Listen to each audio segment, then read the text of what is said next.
자, 어떤 상황에도 흔들리지 않는 비결이 무엇인가라는 주제를 가지고 함께 말씀을 나누기를 원합니다. 사람들은 각자 누구나 사연 없는 인생은 없는 것 같아요. 정도의 차이는 있겠지만 다 각자 나름대로 이렇게 얘기를 들어보면 뭐 2박 3일이 부족할 정도로 파란만장한 인생을 사는 그런 모습들을 보게 됩니다. 특별히 어떤 우리 인생을 살다가 내 인생의 가장 큰 사건을 경험한다든가 어떤 큰 일을 경험했을 때 그런 주제를 가지고 또 우리는 많이 자기를 설명하죠. 내가 어떤 사람이고 내가 어떻게 인생을 살아왔는지를 설명하기도 합니다. 그러니까 그러면서 우리는 그 사람 좀 더 이해하게 되고 이 사람의 인생 속에 정말 이런 일들이 많이 있었구나라는 걸 알게 되죠. 성경에 보게 되니까 성경에도 이런 파란만장한 인생을 살았던 인물들이 여러 있습니다. 그 중에 한 사람이 요셉입니다. 오늘 본문에 나오는 요셉인데 그 요셉의 삶을 보게 되면 요셉은 참 고난이 끊이지 않는 삶이었다. 요셉은 정말 큰 인생의 어떤 비극을 경험했던 인생이었다. 왜냐하면 요셉은 어렸을 때 자기 어머니를 잃었습니다. 일찍 어머니가 세상을 떠나게 되죠. 배다른 형제들에게 또 시기와 질투를 받으면서 핍박을 받고 자란 것이 요셉입니다. 자, 나중에 요셉이 나이가 17살이 되었을 때 그 형들의 시기와 질투가 포화 상태가 되어지니까 요셉을 죽이고자 했습니다. 그 요셉을 구덩이에 던져버린 거예요. 그런데 차마 죽일 수는 없으니까 어떻게 했습니까? 이스마엘 상인에게 그냥 노예로 팔아버린 거예요. 그래서 요셉은 결국 그 노예 신분으로 팔려서 오늘 이 본문 1절에 보니까 애굽에 오게 되는 모습을 보게 됩니다. 본문 1절을 보면 애굽의 시위대장, 친위대장은 이 경비대장입니다. 보디발의 집에 노예가 되었다. 얼마 전까지는 요셉은 어떤 사람이었습니까? 요셉은 아버지 야곱에게 특별한 사랑을 받았고요. 12명의 형제가 있었지만 그 중에서 특별한 사랑하고 채색 옷을 입었습니다. 그 아버지의 사랑을 극진하게 받았던 것 같아요. 그런 인생이 하루아침에 노예가 된 거예요. 그러니까 얼마나 이게 참 상상 불허한 어떤 그런 자기의 모습을 보게 됩니까? 아마 요셉의 마음은 많이 찢어졌을 것입니다. 그리고 아마 이건 평생 상처로 남아서 흔적같이 그의 인생 속에서 없어지지 않는 흔적으로 그에게 아마 남아있을 수밖에 없는 그런 상황. 왜? 자기의 배다른 형제지만 어떻든 가족 아닙니까? 가족에게 받는 그 상처는요, 평생 잊히지 않는 건 아니겠습니까? 죽이려고 했다가 노예로 팔아버렸다가 이까지 오게 된 자기의 모습. 자, 감당하기 어려운 그런 고난과 비극이 오늘 요셉에게 닥쳐왔다는 것이죠. 우리도 마찬가지 아닐까요?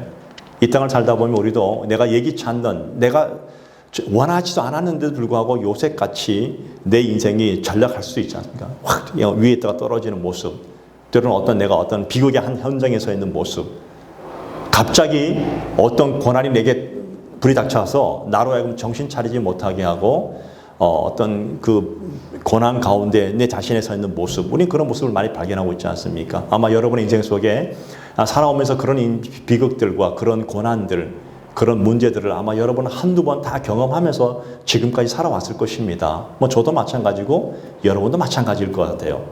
그런데 문제가 뭘까요? 문제는 이것이에요. 우리의 삶 가운데 고난이 왔을 때, 우리의 삶 가운데 비극이 닥쳐왔을 때 어떻게 우리가 그 상황을 흔들리지 않고 우리가 극복하고 다시 설 수 있는 길이 무엇일까? 내 인생에 고난이 왔을 때, 내 인생에 문제가 생겼을 때 어떻게 내가 이것을 반응할 것인가? 그리고 이 반응을 통해서 내가 어떻게 다시 일어설 수 있을 것인가? 이것이 우리의 문제가 되지 않겠습니까? 적어도 우리가 예수 믿는 사람이라면 어떻게 우리가 인생을 사는 것인가? 어떻게 재기할 것인가? 어떻게 다시 내가 설 것인가에 대한 분명한 어떤 그런 논제를 가지고 살아가고 있지 않습니까? 오늘 저와 여러분들이 아마 이것이 인생에 가장 중요하다 생각합니다. 오늘 창세기 39장 본문이 속한 이 39장은요. 아마 요셉의 인생 중에 가장 힘든 첫 번째, 가장 힘들고 아마 어쩌면 요셉의 전체 인생을 봤을 때 가장 힘들고 가장 비극적인 경험을 오늘 하고 있는 것을 보게 됩니다. 그런데도 불구하고 성경은요, 이상하게 가장 비극적이고 가장 고난 가운데 있는 그 요셉의 모습뿐 아니라 반대로 가장 영광스러운 모습을 또한 보여주고 있다는 겁니다. 그러니까 하나님은 절대 우리를 비극 가운데 놓아두지 아니하시고 가장 그 가운데 또 다른 영광을 우리에게 준비해 놓고 있다는 것입니다. 그가 어떻게 이렇게 일어설 수 있었고 어떻게 그렇게 이 모든 상황 가운데 극복하며 나갈 수 있었을 것인가? 오늘 말씀을 통해서 오늘 저와 여러분들이 요셉 같은 그런 상황이 있다면, 우리 인생에 고난이 있다면 여러분 이 모든 형편과 상황을 에서 흔들리지 아니하고 다시 일어설 수 있는 그런 귀한 시간 되기를 간절히 축복을 드립니다. 자, 어떻게 할 수 있을까? 첫 번째는요, 우리가 흔들리지 않고 일어설 수 있는 비결이 무엇이냐면 어떤 포지션이 아니라 함께함이라는 겁니다. 예. 우리는 어릴 때부터, 저도 그렇고 여러분도 마찬가지고 지금 아이들도 마찬가지일 거예요. 아마 어릴 때부터 아마 우리 자라면서 우리는 계속해서 뭘 주입받았냐면 좋은 길을 가야 된다. 예. 아주 그냥 강박증이 있어요. 좋은 길을 가야 된다. 어릴 때 우리 부모들은 뭐 그렇지 않는 부모도 있겠지만 대부분의 부모들은 공부해라. 공부해서 남 주겠니? 다 너를 위한 거 아니겠니? 우리 끊임없이 그렇게 좋은 길을 자꾸만 이게 이게 계속 우리에게 푸시를 가합니다. 그래서 좋은 학원도 가야 되고 어디서 누가 부모님이 좋은 학원이 있다면요 서로 가고 싶어서 좋은 학원에 들어가고 싶어가지고 얼마나 많은 부모들이 심수고했습니까? 좋은 학원을 가기도 하고 그리고 또 우리는 또 좋은 지역, 좋은 동네. 야, 그 지역은 공부할 수 있는 그런 동네더라. 거기는 아주 그냥 좋은 우리 소위 말하는 파락군이더라. 그런 얘기 있잖아요 옛날에. 그래서 좋은 지역을 이사 가기도 하고 또 좋은 학교를 가기도 하고 또 대학을 졸업하게 되면 또 좋은 직장을 들어가기를 원합니다. 그리고 또 마지막 또 좋은 차도 사기를 원합니다. 우리는 그렇게 말합니다. 하나님께. 하나님 잘 되게 해주세요. 잘 되게 해주세요. 기도하지 않습니까? 잘 되기 위해서 우리는 지나치게 애를 쓰고 지나치게 힘을 쓰고 노력하며 그렇게 살아오고 있지 않습니까? 좋은 자리에 대한 아주 불안과 두려움과 강박증이 우리도 모르는 사이에 우리의 내면 안에 자리 잡고 있다는 것입니다. 외국 사람들은 그게 없는 것 같아요. 특히 서양 사람들은 어떤 자리에 있냐 이것보다는요 모든 일에 귀천이 없어서 그 모든 일을 그냥 하는 것에 대해서 존중해 주는데 특히 우리나라 사람들은 어떤 자리가 참 중요하지 않습니까? 그러니까 그토록 국회의원이 되고 싶어 하는 거예요. 왜? 그 자리에 되고 있면요 여러 가지 혜택이 얼마나 많은지 몰라요. 근데 외국은 국회의원들이 혜택이 별로 없어요. 그냥 봉사하는 자리예요. 우리나라만 유독 이것이 강해요. 좋은 자리, 좋은 어떤 그런 포지션 이런 거 있잖아요. 그런 걸 위해서 우리는 얼마나 많이 애를 쓰고 있습니까?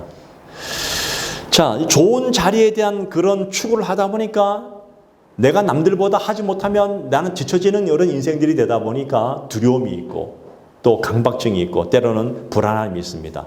자, 그런데 오늘 성경은 뭐라 말하고 있습니까?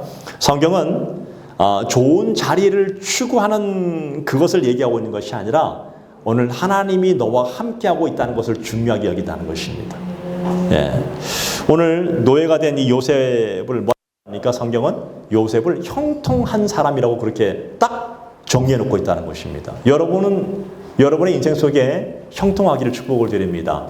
그럼 형통하다는 얘기는 다 잘 되는 거 아니겠습니까? 근데 오늘 성경은 뭐라 말합니까? 형통이란. 성경이 말하는 형통은 포지션이 아니에요. 하나님이 함께 하시는 거예요. 이게 형통의 목적이 나옵니다. 본문 2절 말씀 볼까요? 자, 2절 보니까 여호와께서 요셉과 함께 하심으로 그가 형통한 자가 되어.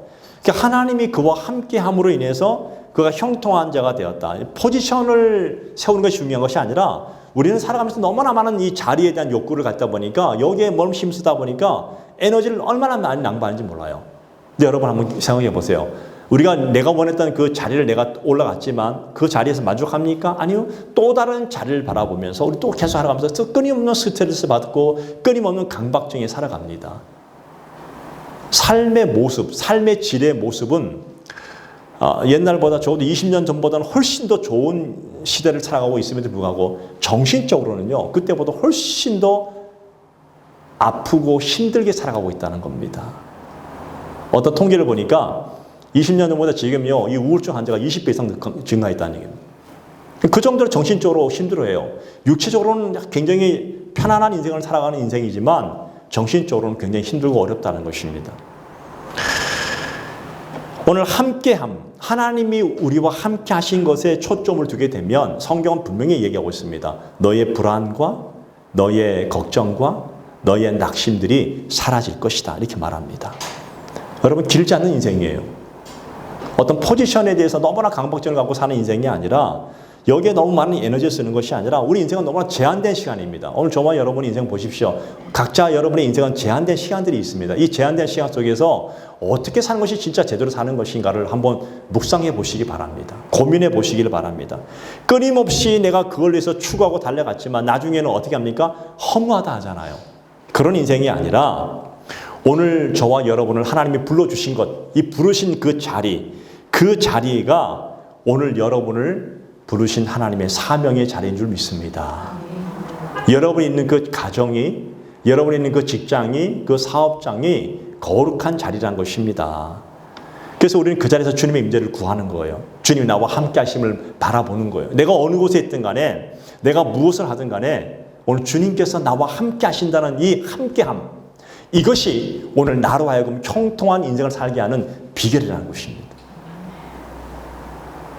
모든 세상 사람들이 다 포지션을 향해서 달려갈 때 오늘 여러분은 그 순간 포지션이 아니라 하나님이 나와 함께하고 있는 그 사실을 더 중요시 여기길 바랍니다. 요셉은 아무리 큰 고난이 오고 비극이 있다 할지라도 어떤 상황이라 하더라도 하나님이 나와 함께하고 있는 이런 것에 요셉은 초점을 두었고 여기에 하나님과 교제하며 하나님과 함께 살기를 그렇게 원했습니다. 자, 그렇다면 여러분 함께 한다는 것이 무슨 의미일까요, 여러분? 함께 한다는 것이 우리에게 어떤 의미가 있을까요? 오늘 저는 여러분에게 한번 이런 얘기를 하기 원합니다. 이 코리 텐분 묘사가 제 동영상을 봤는데요. 그런 얘기를 하더라고요. 이게 뭐죠? 뭐예요? 비닐 장갑이잖아요. 이 비닐 장갑이 힘이 하나도 없어요. 이건 아무런 쓸모가 없어요, 지금은요. 그죠? 아무런 쓸모가 없는데 이 비닐 장갑에 제 손을 한번 끼워 놓겠습니다. 그러면 손을 넣는 순간 이것으로 우리는 글씨를 쓸 수도 있고, 그죠? 음식을 만들 수도 있고, 무엇인가를 짚을 수도 있고, 여러 가지를 하고 있습니다. 사람들은 그래요. 아, 그 안에 손이 하고 있잖아요. 하잖아요. 그죠? 우리 인생도 마찬가지라고 합니다. 오늘 하나님이 우리와 함께 하시면 나는 아무 쓸모없는 사람이고 나는 능력 없는 사람이 할지라도 하나님이 하면 할 수 있다는 것입니다. 그렇지 않을까요? 그런데 예를 들어서 하나님이 나와 함께 하심을 내가 믿고 있지만 예를 들어 자 한번 보세요. 분명히 손은 들어가 있지만 어떻습니까? 아무것도 분명히 하나님 나와 함께 하심을 알고는 있는 것 같은데 뭐예요? 손가락이 몇 개 빠져 있으면 기능을 상실하게 됩니다. 무슨 얘기일까요? 하나님이 나와 함께 하신다는 것은 그냥 온전하게 함께 하시는 거예요. 적당히가 아니라 그냥 온전히 하나님께 맡긴다는 것입니다. 온전하게 모든 손가락이 비닐장갑에 끼어 있을 때 온전한 일을 감당하듯이 하나님께 우리가 온전히 맡길 때에 그 길이 하나님이 직접 움직이시면 우리는 우리 힘으로 할 수 없지만 하나님이 하시면 다 될 줄로 믿습니다. 이게 바로 형통이라는 것입니다. 오늘 여러분의 인생에 지금 문제가 있지 않습니까? 어떤 문제를 해결해야 되고 또 어떤 것을 분명히 내가 이거 헤쳐나가야 되는 상황이 있지는 않습니까? 여러분의 힘으로 하기 때문에 안 되는 거예요. 이 세상은 우리 힘으로 할 수 없는 것들이 너무나 많이 있는 세상입니다. 그러나 이 세상을 말씀으로 창조하시고 지금도 주관하신 하나님은 분명히 말씀하십니다. 너의 힘으로 할 수 없지만 그러나 내가 너와 함께하는 순간 온전히 맡기는 순간 하나님이 전능자의 손길로 함께 하시겠다는 것입니다. 이게 모든 성경의 말씀이라는 것입니다. 이게 바로 동행이고 이게 함께하는 거예요. 그런데 마귀는요 목표로 뭐가 목표입니까? 성도들로 하여금 그 믿음의 자리에서 우리를 떠나게 하는 것이 마귀의 목표예요. 고난이 오면 올수록 우리가 해야 될 것이 뭡니까? 우리가 고난이 오면 올수록 우리가 해야 될 게 뭐냐면 어떤 일이 있어도 그냥 하나님과 함께함을 우리가 끊어지지 않고 계속 그분과 교제해야 되는데 어떤 사람들은 계속 어떤 사람에게 시험이 오기 시작하면 시험이 몇 번 주어져요. 그러면 시험이 몇 번 오다 보면 마음에 근심이 생기니까 하나님과 교제가 끊어져 버려요. 대충 끊어지다 보면 나중에 기도도 안 돼요. 뭐 예배는 더 안 되고 나중에는 될 대로 되라는 식으로 그냥 아주 자포자기하는 그런 모습들이 있습니다. 그런 인생에는요 마귀의 시험이 끊어지지 않는 계속 마귀의 시험이 온다는 겁니다. 예. 또 어떤 사람에게는요 아니란 평간을 줍니다. 아니라는 평간을 주면 어떻습니까? 그냥 너무나 그냥 안일해지고 마음이 확 녹아버려가지고 아무것도 하기 싫어져요. 그냥 좋다는 겁니다. 다 좋다. 근데 그 안일함 속에 점점 썩어져 가는 겁니다. 썩어져 가다 보면 결국 어떤 일이 벌어질까요? 결국 그 인생은 하나님과 함께 할 수 없는 인생이 된다는 것입니다. 이게 마귀의 역할이에요. 마귀가 계속해서 우리 성도들에게 그렇게 다가온다는 것입니다.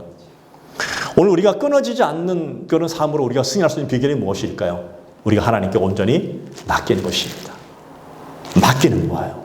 하나님과 교제가 끊어지지 않도록 우리 자신을 돌아보는 것입니다. 그러면 하나님 나와 함께 하시고 내 모든 일을 하나님이 직접 이끌어 가신 것을 우리 보게 될 줄로 믿습니다. 지금 우리나라는요, 뭐 원자력 연구소, 원자력 그거 연구소도 있고 원자 그런 것들을 통해서 전기를 생산하기도 하고 많은 것을 하잖아요, 그죠? 그 우리는요, 그건 한 40년 전만 하더라도 원자로 이런 건 아예 꿈도 못 꿨습니다. 다 석탄이었습니다. 그래서 정선, 태백, 사복 탄광에 가면 다 탄광을 캐서 탄광을 통해서 연탄 만들고 탄광으로 하려고 다 그러지 않았습니까? 그런 시절이 있었잖아요. 지금은 그 사북 지역에 가게 되면 뭐가 있죠? 강원랜드라 해가지고 그 카지노도 세워지고 있었지만 옛날에는 전부 다 탄광이었어요. 새까만 다 그냥 석탄재였습니다. 근데 이제는 탄광을 그렇게 캐는 곳이 아니지만 옛날에는 탄광 캘 때요, 지하 갱도로 수백 미터를 그냥 내려가가지고 파는 경우가 많이 있었습니다. 근데 어쩌다 뉴스가 나오면요, 이게 무너져 버려요. 무너져 버리면 한번 수십 명씩 매몰되고 수십 명씩 갇혀버리고 그런 일이 발생되잖아요. 그러면 어떤 뉴스는 죽었다니기도 하고 어떤 뉴스는 끝까지 그 매몰된 사람을 추적해가지고 일주일 만에 10일 만에 그 사람을 살려냈다는 그런 얘기도 뉴스를 본 적이 있지 않습니까? 어릴 때? 근데 일주일 아니 10일 동안 견딜 때에 그 생존력이 아주 강한 사람들의 특징이 있었다는 거예요. 뭔가 하면 전화선이 끊어지지 않는 거예요. 지하 수백 미터의 갱도가 무너져가지고 그것에 고립돼서 갇혀있다 할지라도 그들과의 선이 연결되어가지고 계속 이게 아주 미약하지만 통화를 하는 거예요. 괜찮다. 살아있구나. 곧 구해줄게. 용기 내. 그러면요, 그 얘기를 듣는 순간 이 생존 욕구가 굉장히 아주 그냥 활발하게 일어난다는 것입니다. 그래서 견디는 거예요. 캄캄한 속에 있으니까 이게 하루인지 이틀인지 잘 구분이 안 가지만 밖에 있으면 알잖아요. 그럼 10일 만에 거의 먹지 못한 상황에서도 그들은 다 살아난다는 것입니다. 왜? 생존 욕구가 강력해요. 왜? 위와 함께 전화선이 연결되어 있었으니까. 근데 이런 것이 없는 사람들은요, 이 생존 욕구가 확 사라진다는 것입니다. 그래서 빨리 죽어요. 자포자기하고 낙심하고 절망하는 가운데 죽게 되더라는 것입니다. 우리도 마찬가지예요. 우리 인생 속에 지하 탄광 같은 속에 매몰될 같은 그런 마음들이 있을 수 있습니다. 그래가지고 내가 빠져나올 구멍이 전혀 없는 상황이라고 느껴질 때가 분명히 있을 수 있어요. 여러분의 인생 속에. 정말 캄캄한 지하 탄광 같은 곳에 갇혀있는 나 같은 내 모습이라 할지라도 여러분 거기서 일할 수 있는 공통점이 뭔지 아십니까? 하나님과 이 통신망이 끊어지지 않는 사람이에요. 나는 너무너무 힘들고 난 똑같은 인간이기 때문에 너무너무 힘들고 너무너무 좌절되고 너무너무 절망스러운데도 불구하고 그래도 하나님과의 교제선이 끊어지지 않는 거예요.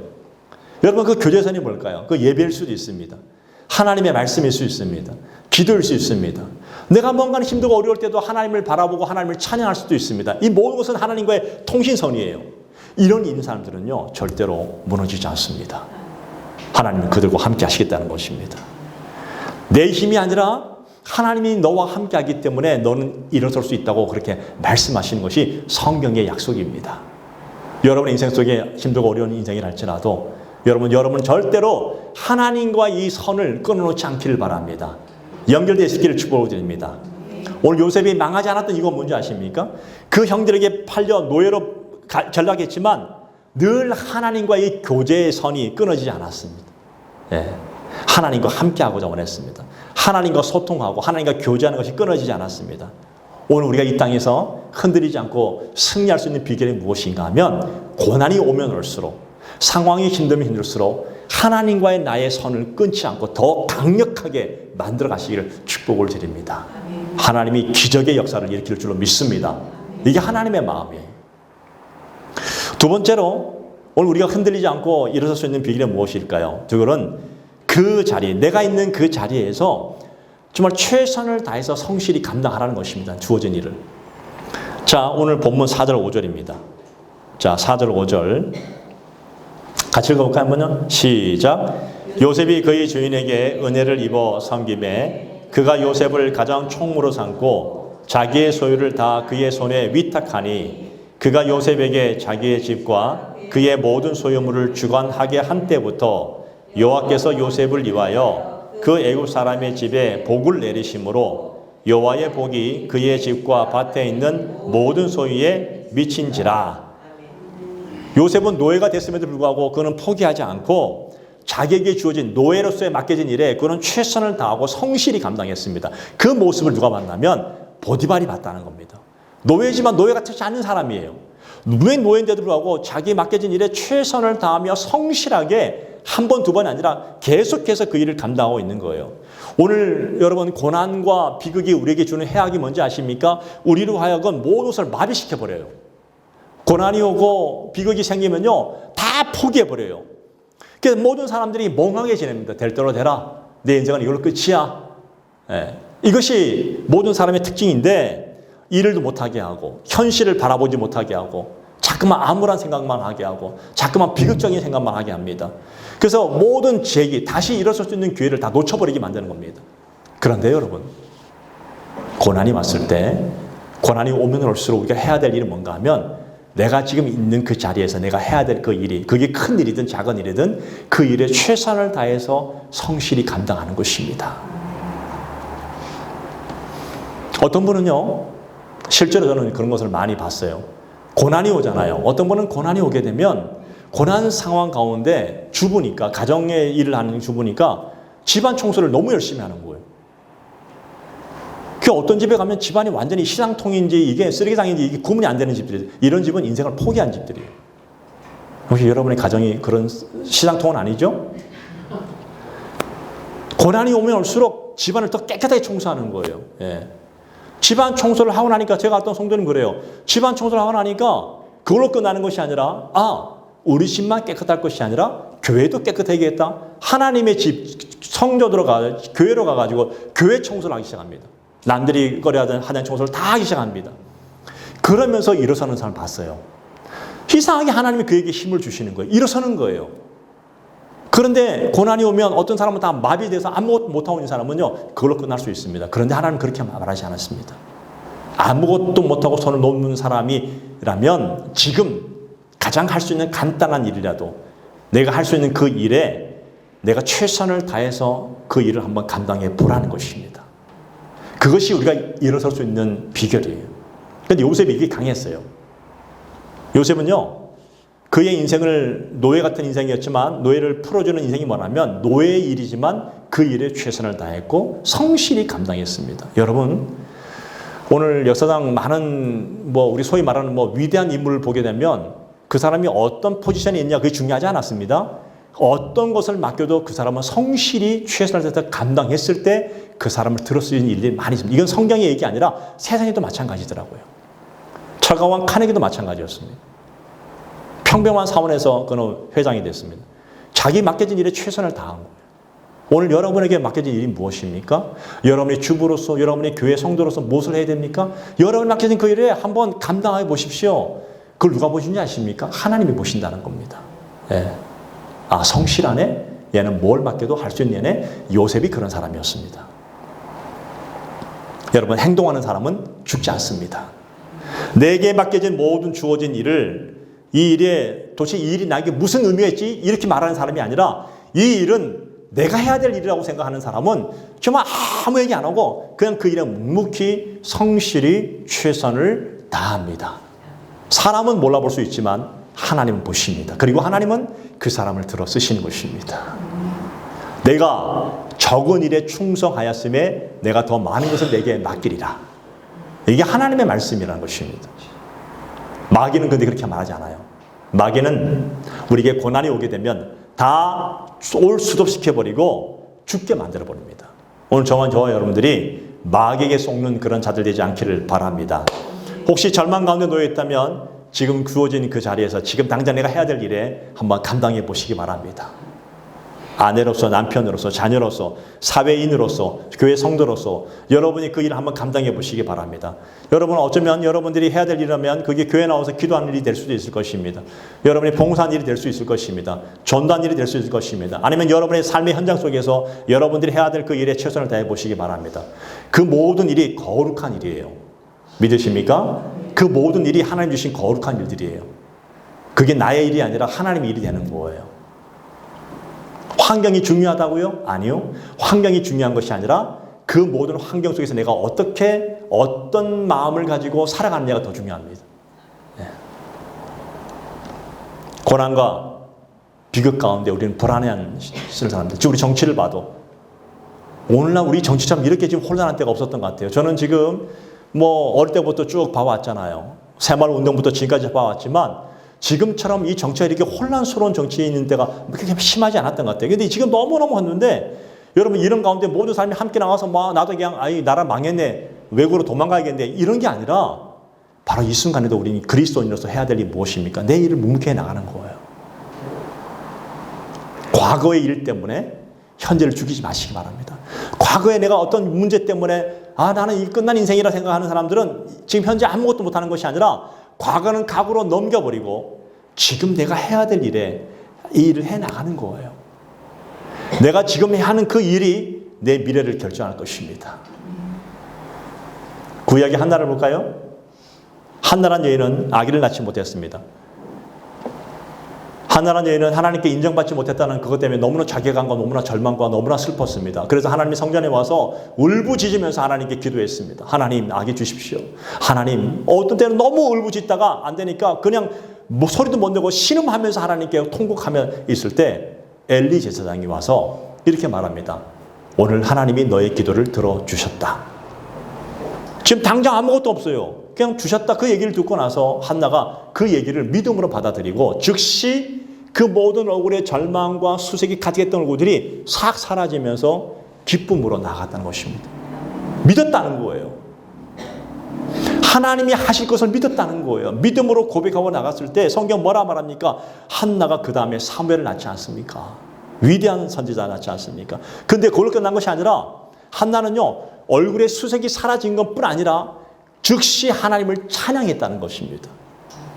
응답하실 하나님을 찬양하고 주실 하나님을 찬양했다는 것입니다. 과거는 아기를 낳지 못했기 때문에 당하는 여러 가지 불이익이 있었고 손가락질이 있었고 아픔이 있었지만 과거를 버려버리고 지금 현재 하나님이 내게 말씀하시고 내 믿음을 보시고 응답하시고 믿고 나아갔을 때 하나님은 그의 모든 역사를 바꿔주셨습니다. 여러분 다윗은 됐을까요? 다윗을 볼까요? 다윗이 밧세바를 보냈습니다. 다윗이 자기의 부하장수 밧세바를 범해가지고 이 밧세바가 임신하게 된 거예요. 아기를 낳았어요. 그런데 하나님이 그걸 용서하지 않았죠. 하나님이 그 징계의 의미로 그 밧세바가 난 다윗과 밧세바에 난 그 아기를 죽여야겠다고 딱 경고해 버린 거예요. 이 다윗이 어떻게 합니까? 하나님께 정말 울고보고 기도하지 않습니까? 생명 걸고 기도하지 않습니까? 하나님, 제가 잘못했는데 왜 아이를 죽이십니까? 아무것도 모르는 이 아이가 뭔 죄가 있다고 죽이십니까? 제발 살려주십시오. 오히려 이랬을 거예요. 그 모든 죄의 고통을 제가 받겠습니다. 울부짖으면서 통곡 가운데 기도했잖아요. 근데 결국 어떻게 됐습니까? 아이가 죽어요. 징계의 의미로. 죽고 나니까 그 다음에 다시 어떤 일을 했냐면 다시 이렇게 했습니다. 그것을 받아들이지 않고 하나님이 이런 하나님을 난 믿지 않겠습니다. 하나님 원망하며 라는 될 대로 되는 식으로 이렇게 살았을까요? 아니요. 다윗이 몸을 씻고 다시 왕의 일을 하기 시작했다는 것입니다. 부하들이 보니까 신하들이 보니까 이상한 거예요. 아니 왕이시여, 아니 그 아들 살려달라고 그렇게 통곡하며 부르짖으면서 생명 걸고 기도하던 분이 아이가 죽고 났는데 지금 또 슬퍼야 되는데 왜 그렇습니까? 라고 그렇게 물었을 때 이 다윗의 대답이 너무나 재미있어요. 이미 죽었는데 뭘 더 기도해야 되느냐. 이미 죽었는데 더 이상 죽음은 내 영역이 아니다. 그는 기도하는 가운데 아마 회개했을 것입니다. 전 이것이 참 의미 있다 생각해요. 이미 죽었는데 뭘 더 기도해야 되느냐. 뭔 얘기입니까? 현재 내가 해야 될 일에 내가 집중하겠다는 것입니다. 다윗은 그랬다는 거예요. 이것이 미래를 결정한다는 거 아니겠습니까? 이것이 하나님의 일을 하는 사람의 특징이 아니에요. 근데 어떤 사람은 어떤 일이 벌어져서 결정이 되면 하나님을 원망하고 아무것도 안 하겠다 하는 사람들이 있잖아요. 막 다 포기하는 사람이 있잖아요. 아니에요. 끝나고 나면 더 이상 내 영역이 아니라는 겁니다. 과거는. 그런데 이제 지금 현재부터 하나님 앞에서 내가 해야 될 일을 해 나가는 거예요. 예. 하나님의 사람들은 실수할 수 있습니다. 넘어질 수도 있습니다. 주변에 있는 모든 비극 때문에 저는 그렇게 여러분 권면드리고 싶어요. 여러분의 모든 상황 때문에 현재 일을 죽이지 않기를 바랍니다. 현재 내가 해야 될 일을 감당하시길 축복을 드립니다. 과거의 비극 때문에, 과거의 고난 때문에, 과거의 어떤 상처 때문에 지금 현재 일을 죽이지 않기를 바랍니다. 지금 내가 해야 될 일을, 하나님의 자녀로서 해야 될 일을 충성스럽게 성실하게 감당하시기를 축복을 드립니다. 오늘 성경은 히브리서 3장 13절에 이렇게 말씀하시죠. 오직 오늘이라 일컫는 동안에 매일 피차 권면하여 너희 중에 누구든지 죄의 유혹으로 완고하게 되지 않도록 하라. 이 무슨 얘기냐면 하나님의 뜻대로 사는 것이 바로 오늘이라는 거예요. 오늘이라는 시간에 집중하라는 거예요. 오늘이라는 일컫는 동안에 성실하게 감당하라는 것입니다. 행동하라는 것입니다. 오늘 이 시간에 하는 거는 뭐 내일부터 하고요. 지금 이 시간에 하라는 것입니다. 어떤 어려움 때문에 오늘 일을 내가 못한다면 그 문제 있는 것이에요. 그런데 과거 일 때문에 내가 오늘 일을 못한다면 그것도 문제 있습니다. 어쩌면 과거의 아픔 때문에 오늘 아무것도 못한다면 그건 더 나를 심각한 구렁텅이로 받아들이게 하는 것입니다. 고난과 비극이 있다 할지라도 지극히 작은 일을 할지라도 오늘 내가 지금 당장 해야 될 일이 있다면 그 일을 성실하게 최선을 다해서 감당하며 나가보시라는 겁니다. 그러면 하나님은 그 일을 유심히 보시다가 그 일을 역전시키시는 하나님으로 우리에게 다가올 줄로 믿습니다. 그게 성경의 얘기입니다. 세 번째, 우리가 흔들리지 않고 어떻게 일어설 수 있을까요? 세 번째는요, 하나님의 말씀을 굳게 붙드는 것입니다. 오늘 본문 7절부터 12절까지의 말씀 잘 보세요. 7절부터 12절 말씀은 어떤 얘기냐면 보디발의 이 친위대장 보디발의 아내가 이 요셉을 유혹하는 얘기가 계속 나오잖아요. 여러분 잘 보세요. 이 고난이라는 게 때로는 그런 게 있어요. 지금 요셉은 굉장한 고난을 받았잖아요. 평범한 가정의 아이로 있다가 갑자기 노예가 됐잖아요. 얼마나 큰 고난입니까? 근데 고난이 오면요, 사람들은요, 이 도덕적인 것에 무뎌진다는 겁니다. 많이 무뎌져요. 다 무너졌는데 도덕이 무슨 상관이냐? 다 끝났는데 뭐 도덕이 필요해? 막 살아야지. 그러니까 완전히 법이 없는 그런 사회가 된다는 겁니다. 예. 도덕이란 것이 뭔지 아십니까, 여러분? 도덕이란 것은요, 먹고 살만한 그런 환경에서나 필요한 것이지, 다 모든 것이 무너졌는데 무슨 도덕이 필요해? 난 끝장난 인생인데. 그렇게 따진다면 요셉은 그런 인생 아닙니까? 요셉은 다 끝장난 인생 아니었습니까? 근데 요셉은요, 그 보디발의 아내, 그 주인의 아내가 끝없이 요셉을 유혹했어요. 오늘 본문 10절에 보면 이렇게 나와 있어요. 여인이, 그 보디발의 아내 여인이 날마다 요셉을 청하니 유혹했다는 겁니다. 날마다. 한두 번이 아니라 날마다 유혹했다는 겁니다. 동심하다는 겁니다. 내가 너를 보니까 너무 요셉이 아름다웠나 봐요. 계속해서 했나 봐요. 근데 바로 그 전절, 9절 말씀 보세요. 요셉이 이렇게 말합니다. 내가 어찌 이 큰 악을 행하여 하나님께 죄를 지으리까? 요셉은 비록 노예 신분이었지만 절대로 노예같이 살지 아니하고 하나님의 자녀다움의 정체성을 가지고 하나님의 말씀을 그 속에 심어뒀다는 겁니다. 그 옛날 야곱으로부터 받았던 그 말씀을 두고 하나님께 범죄하지 않기 위해서 살았다는 것입니다. 여러분, 여러분의 인생이 아무리 다 무너진다 할지라도, 여러분의 삶이 아무리 무너진다 할지라도 오늘 여러분은 그것이 여러분의 인생을 결정할 것이 아니라는 것입니다. 여러분 어떤 순간에도 여러분은 하나님의 자녀입니다. 그리고 여러분이 이끌어갈 수 있는 원동력은 하나님의 말씀입니다. 고난이 우리에게 주는 여러 가지 어려움들이 많이 있지만 그 중에 또 하나를 전동한다면 고난은 우리로 하여금 무너지게 만들어요. 너무 유혹에 쉽게 무너지게 만들어요. 그래서 우리는 전부 다 변명하잖아요. 내가 피치 못할 사정에서 어쩔 수 없었잖아요. 그럴 수밖에 없잖아요. 절대 기준인 성경이 싹 사라져버리고 그럴 수밖에 없다는 것을 자꾸 핑계를 대요. 근데 여러분 예수님 보십시오. 예수님은요 40일 금식 후에 제일 먼저 마귀 와서 뭐라는 유언자십니까? 이 돌덩이를 떡덩이로 만들어 보라 했잖아요. 예. 그다음 계속 유혹 두 개 더 있었지만 여러분, 예수님이 2, 3일 굶은 것도 아니고 40일을 40일을 광야에서 굶었어요. 40일 굶었다는 얘기는 극도로 배가 고픈 상황인데도 불구하고 어떻게 했습니까? 그런 절박한 상황에서도 예수님 넘어가지 않았잖아요. 예. 우리는 전부, 만약에 우리가 예수님 같은 상황이라면 어떤 사람들은요, 자기를 환멸시킵니다. 사람이 며칠 굶어봐, 뭘 못해 하면서 그냥 이성을 상실해버리는 그런 일들이 많이 있잖아요. 근데 예수님께서 이 세 가지 유혹을 받았을 때도 그 절박한 그 순간에도, 그 고통스러운 순간에도 하나님의 말씀의 원칙을 지키면서 마귀를 쫓아내잖아요. 오늘 그리스도인이라는 증거가 뭔지 아십니까? 오늘 여러분의 인생 가운데 흔들리지 않고 설 수 있는 비결이 뭔지 아십니까? 하나님 분명히 말씀하십니다. 어떤 순간에도 하나님의 말씀의 원칙을 지키라는 것입니다. 할렐루야. 네. 할렐루야. 네. 더 크게 할렐루야. 네. 어떤 순간에도 하나님의 말씀을 지키라는 겁니다. 여러분의 인생에 원칙이 있지 않습니까? 우리 인생에 원칙이 있습니다. 하나님이 주신 말씀의 원칙이라는 겁니다. 그런데 사람은 어떤 비극이 오게 되면 그 원칙을 다 깨버려요, 스스로가. 그럴 수밖에 없잖아요. 아니에요, 여러분.